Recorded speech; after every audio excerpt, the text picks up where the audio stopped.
Good morning, and thank you very much for joining us today. I'm Mark Herod. I'm the chairman of Council of Trustees of RABI, the Farmers Charity. It's an enormous pleasure to welcome you here to this partner session at the Oxford Farming Conference. We're delighted to be here, particularly as the conference marks its 90th year. It remains one of the most respected forums for thoughtful discussion about farming, agriculture, and the future sector. We're grateful for the opportunity to contribute this morning. For those of you who might not be familiar with RABI, we're the Farmers Charity, and for more than 165 years, we've worked to support farming people across England and Wales. Our work spans practical, financial, and emotional support, responding to immediate need while also taking a longer view of the challenges faced by farming families and businesses. Increasingly, that means listening carefully, using evidence and research, and asking where gaps remain and how support needs to evolve. As part of RABI's 2025 to 2030 strategy, we're investing more deeply in research and understanding around physical health, prevention and access, alongside the support services we already provide. Farming remains one of the most hazardous professions in the country. Serious injury and fatal accidents happen suddenly without warning, and access to emergency care is often shaped by geography, distance, and the realities of rural working life. This morning's session focuses on one part of that picture: what happens when something goes wrong on farm and how early action can influence outcomes. This work has been developed with leading expertise in rural and pre-hospital emergency care, including Professor Stuart Maitland-Knibb and Professor Cathy Jackson. Cathy is not with us this morning, but her clinical insight and experience form a central part of this work. Today, we're introducing FarmersAid, a new initiative from RABI designed to strengthen emergency preparedness across the farming community and provide a clearer, practical guidance in those first critical moments. I'm delighted to introduce Professor Stuart Maitland-Knibb, a consultant in helicopter emergency medicine and pre-hospital emergency care. After this session, I'd encourage you to continue the conversation at the RABI FarmersAid stand in the North School just upstairs. Stuart, thank you so much for being with us this morning.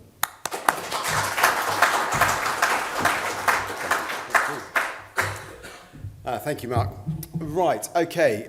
Good morning, everyone. I'm Stuart Maitland-Knibb, and as you've heard, I'm a consultant in pre-hospital emergency medicine. But I also have a role in research and looking at particularly the area of health in the rural part of the country, and particularly agriculture. So we were asked by RABI to look at the big farming survey and pull out the data and look more closely at what the general health was of our farming community. I have to say, even though I've got a particular insight, some of the data that we pulled out was even shocking to myself. Farmers are more likely to die of preventable causes across the board. These people are really the backbone of society in the country, and yet we seem to be not addressing the health that they are subjected to.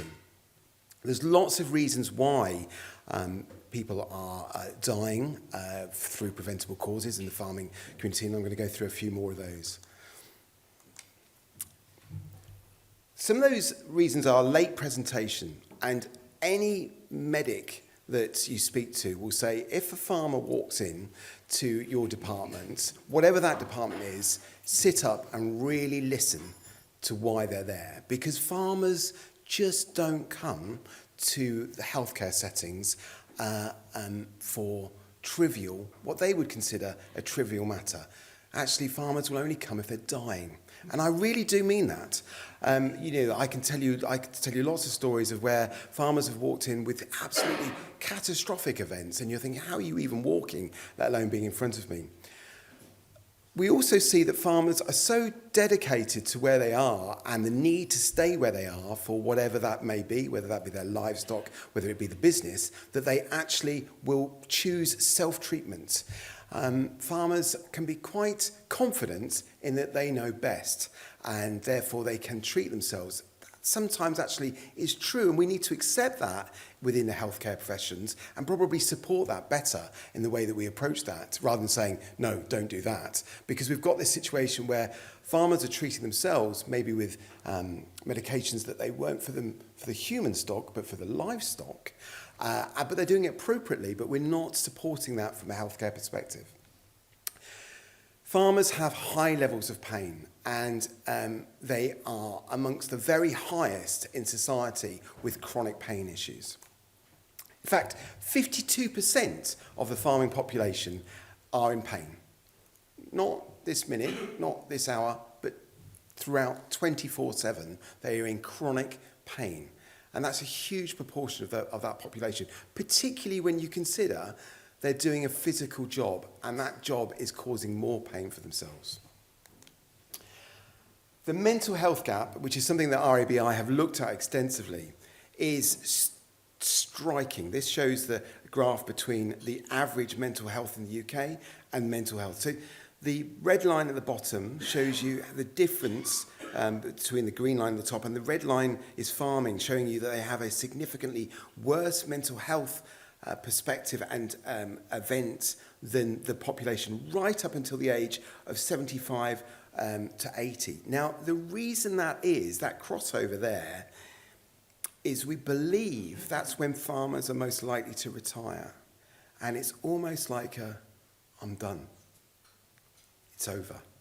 It's a relief to be out of the game, to have handed it on. Before that, the stresses and the strains of farming as a livelihood are detrimental to your mental health, which is ironic when we think about how we perceive the countryside. And we perceive the countryside as some sort of fantastic place for tranquility and peace. And yet the people that live there and are working there are under huge amounts of pressure. And sadly, we see that played out in very high-end mental health with death by suicide. And we talk about accelerated suicide in farming communities. So the ability to intervene and stop people from dying from suicide is reduced dramatically.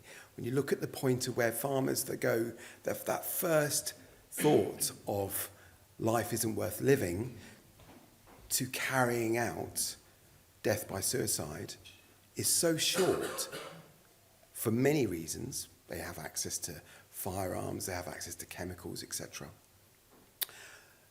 That accelerated pathway leads to greater numbers of people taking their lives, sadly. And RABI have done a huge amount of work looking at mental health within the farming community to try and address that. As far as trauma is concerned, we've got a population that counts 1% of the working population of the country, and yet you're over 20 times more likely to die at work than in any other industry in the country. And that is inherent of what farming is. It's not something we can avoid. It is what it is. It's a physical, dangerous job, often working on your own, often working in remote and rural areas with machinery, with animals that can be unpredictable, and with the weather and everything against you, therefore leading to the fact that you can be at higher risk of trauma from dying. And if it does go wrong, your chances of being able to access immediate help are greatly reduced. Children, again, something that really shocked me, children in farming communities are more likely to go on and have chronic health needs in adulthood. Children working and living in farms aren't healthy individuals. They're more likely to have chronic illnesses. They're more likely not to have attended hospital appointments. They're more likely to have musculoskeletal problems, all because, not because they're at the hands of neglect or abuse or any other reason other than the environment that they're working in. And this is played out throughout the age as we move through farming, right up to the age of 55, where we see that even 55 plus, experience doesn't stop you getting hurt. It doesn't stop accidents. In fact, it makes it more likely. And there's many reasons for that. As we get older, we get slower. We can't get out of the way as quickly as we can before.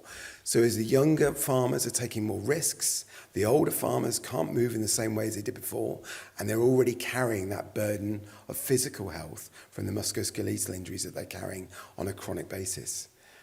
So what can we do about that? What can we do to change the outcomes of the people that are working for us in agriculture? So rather than me tell you about it, I'm going to show you.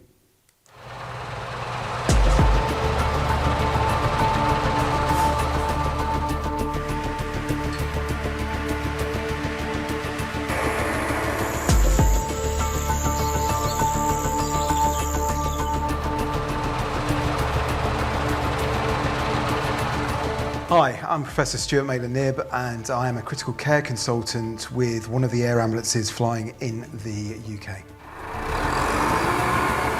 I also do some academic work, and that academic work looks specifically at the inequalities that are faced by rural communities and people working and living in agriculture. We see that in the research that people suffer a significant health inequality because basically you just can't get the care there quick enough. So sadly, some of the accidents that I go to, even in the helicopter, we're just there too late. People who are working in farming are 20 times more likely to die as a result of an accident than working in any other industry. Part of that reason why they die is because they suffer this catastrophic event, and in the first moments of that event, it may not be catastrophic, it may be survivable. Even with the excellent team that I fly with and all the equipment that we carry, if nothing happens in those first few seconds, those first few minutes, then there's no point in me coming, because it's happened, it's irreversible, and it's over. So if you've got a catastrophic bleed, if that bleed isn't stopped in the first few seconds and in the first few minutes, then it doesn't matter what happens in an hour, because sadly your life has been lost. And that's why we refer to it as the Platinum 10, because that really is where life is saved. It's what the bystander, the person beside the person who's been injured, does in the first 10 minutes. It's about what the person does for themselves in the first 10 minutes that really saves the life. The person that we're talking about, the farmer, the farm worker, the relative of the farmer, hopefully will never have to deal with this in their life. But this may be something that's only ever going to happen once in their life. When people are presented with chaos and an accident, their first initial thought is, I want to run away. Their second thought is, I don't know what to do. But this overwhelming urge of, I don't want to cause any more harm. But they need something alongside them that's going to give them the structure, that's going to take away the chaos and give them the organisation to be able to do the things that I do in the first few moments of after an accident. Well, I've got to give them what's in my mind in their pocket. Working with RABI, the farmers charity, we've created FarmersAid to give people A step-by-step process that allows them to have that structure to be able to save the life of the patient. The FarmersAid app will sit in their phone and will give them the most likely 10 scenarios and how to deal with each of those scenarios with confidence. FarmersAid is going to empower them to make the right decision, do the right things, and use the right techniques to save that life. FarmersAid will give the most 10 likely scenarios, and if that's all the time that you've got and that's what you need and that's what you use in the emergency, we're absolutely sure that that will do a fantastic job, but we want to give more. FarmersAid will also provide critical care kits that can be placed in farms, on farms, in trucks, on ATVs, that will enable the person using the app to not only use their hands, their mind and their skill, but also high-level medical equipment to be able to save the life of the patient and to start that chain of survival that will end up with the patient being alive and in hospital, back working on the farm. Certain medical equipment is ideal for starting that chain of survival. But let's be honest, when you just open up a box and you're presented with a contents that you don't know what it is, then actually that increases the chaos that you're already experiencing. So what we're going to do is we're going to also offer face-to-face training and online training on the website that will enable you to systematically know what to use. This app is not about replacing the emergency services. This app is about buying time to allow the emergency services to do what they need to do. This is about preparing people in society to be able to save lives. And I truly believe that if we just saved one life, it would be enough. But this won't save just one life, this will save many. So join us, sign up, scan the QR code, and when the app's available, download it.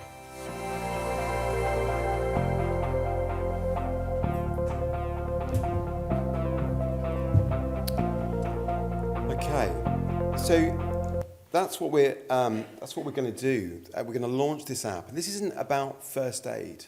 This is about FarmersAid, because farmers are suffering not normal events. They're suffering events that are specific to farming. You won't find these instructions in a normal first aid manual, because what farmers are doing is not in a normal manual. It's specific, it's specialised, and therefore the events that they're suffering are indeed specialised. And we've talked about catastrophic bleed there as being one of the things that are reversible. But there are many things, and that's what FarmersAid is about. It's about giving you that skill set to make a difference to that specific thing that's happening in front of you. So we've looked at the most 10 likely accidents that are going to happen in farming that are going to cause catastrophic loss of life, and how to deal with them in a systematic way. Please come up and see us at the stand. I'll take any questions now if you've got any. Thank you.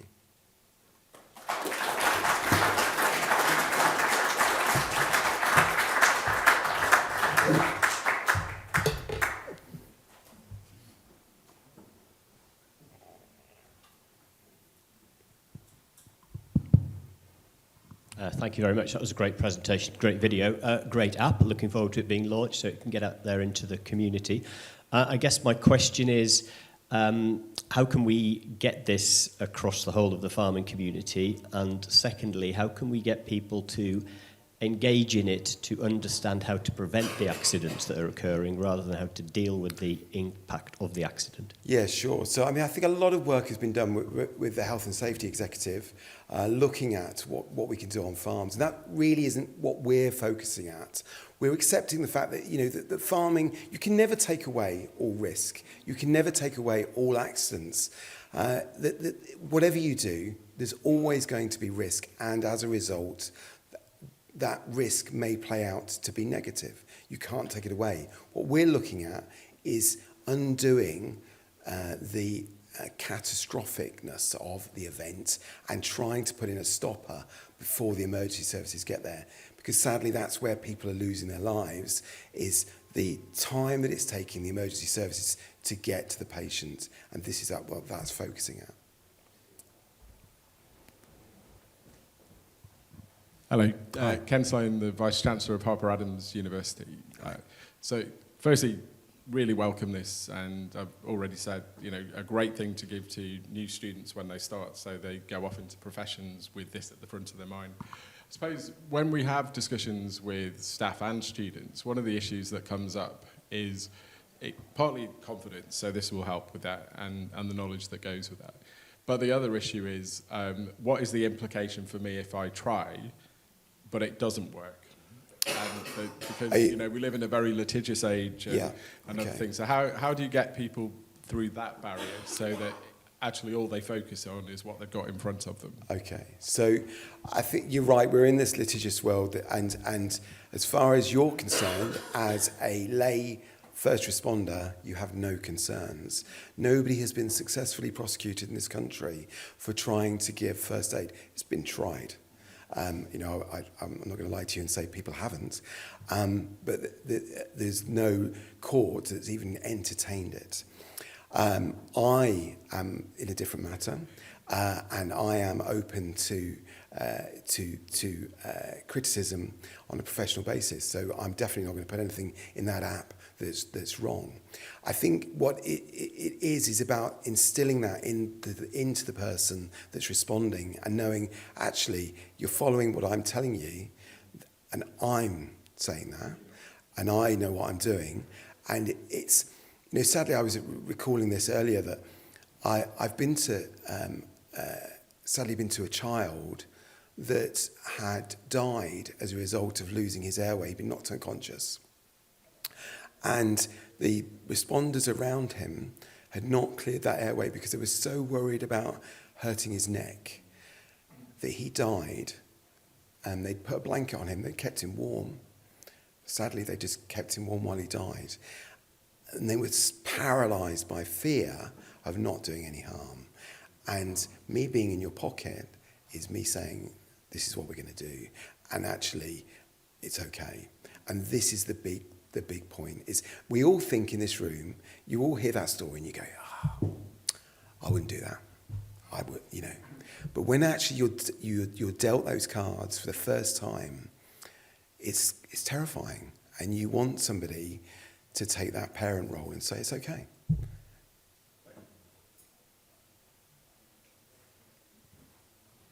I think it's a fantastic app. I would just say I think there's a couple of bits that I'd add to that around. I live in a village. I'm not a farmer. I was originally brought up in London, and there's no farms there apart from Vauxhall. But living in a farm, in the village, you see lots of farmers going backwards and forwards to their workplaces or whatever they're doing at that point.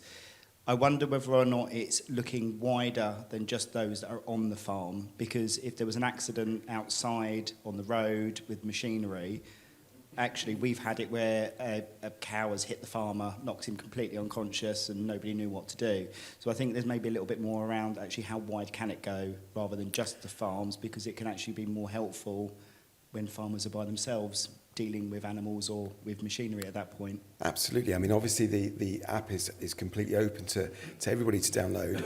My great desire as well is that it allows the community who download this to, as you've just explained, to be part of the society. So it's not about the accident on the farm, but it's about the farmer that passes the accident on the way to this next field or wherever, or her field, and comes across a road traffic collision and goes, I know what to do.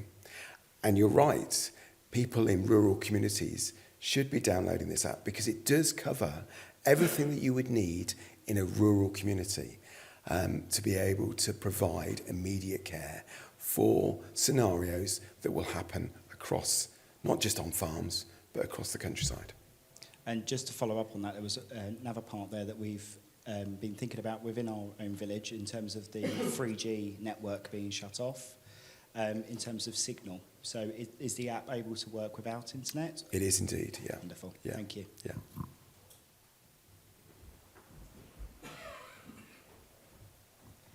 Laura Miller, Director of Harrison and Hetherington Auction Mart. I'm also a farmer's daughter and a farmer's wife. How do you continue to put some work into breaking the cycle of farmers knowing that it's okay to ask for help and that they are important and that they can do some preventable measures ahead of getting to the catastrophic events that may cause the use of apps like this? Very good question. I think we're doing a lot of work with looking at farmers markets where we're interacting with farmers. A lot of the stuff that's going to be in the background of the app as well is about recognising as we develop. This is not a thing that's going to sit still. It's going to be something that develops further and further, but about giving the information to the farmer of actually, if you've got these, don't ignore these. Because it's very easy for the farmer to be in the cab and think, I'm just going to read that, and be reading something and then go, actually, I have got that lump. Actually, I have had this cough for a while. And it's that repetitive part of it's okay to ask. I think that there should be, from a national perspective, we should really understand our farming community better. And I would implore from a government perspective to have accelerated pathways for farmers, because I think farmers don't go because they can't spend 12 hours in A&E waiting. They can't they can't fit in the GP appointment when it suits the GP. They need something that changes the balance so that they've got access immediately and a different pathway. And I think that's what we've got to understand the value of what agriculture is. And I know that you're sitting there going, of course, but I'm saying that to everybody, that we've really got to find a way of the country realising how important our food security is, how important our countryside is, and the people that deliver that need priority treatment.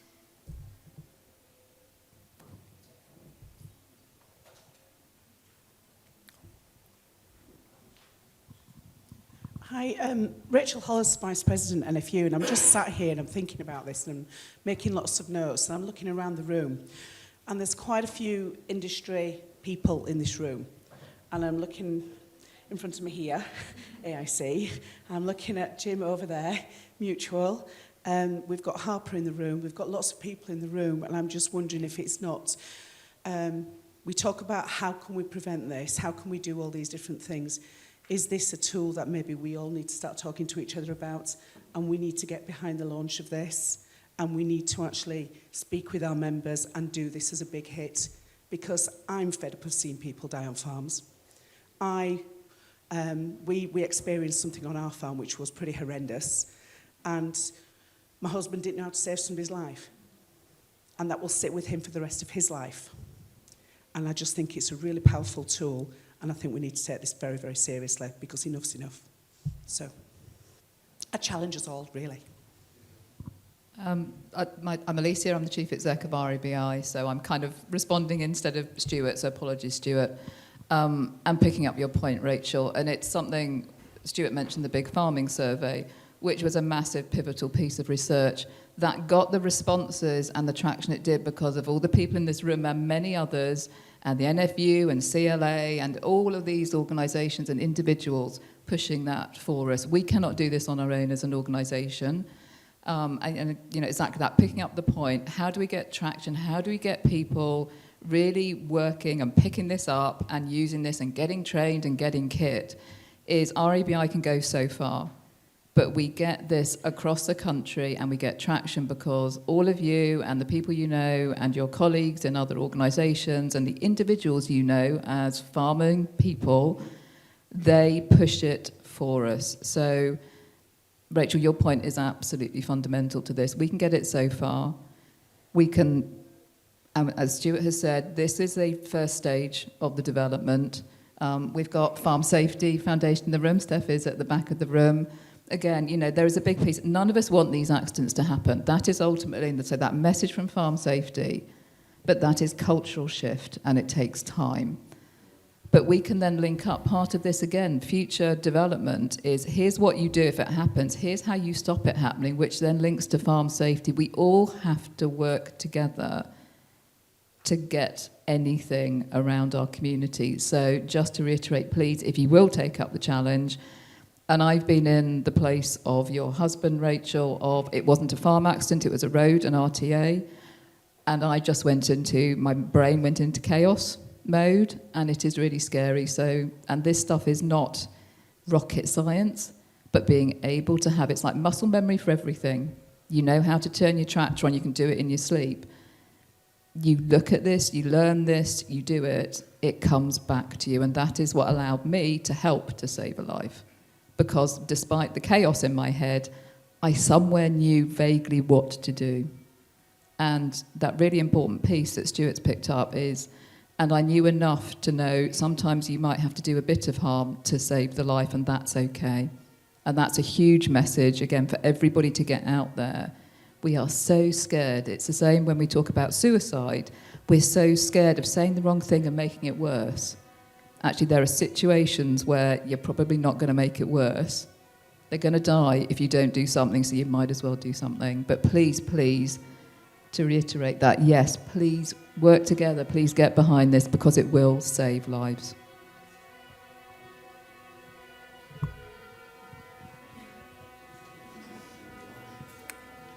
Thank you very much. Thank you.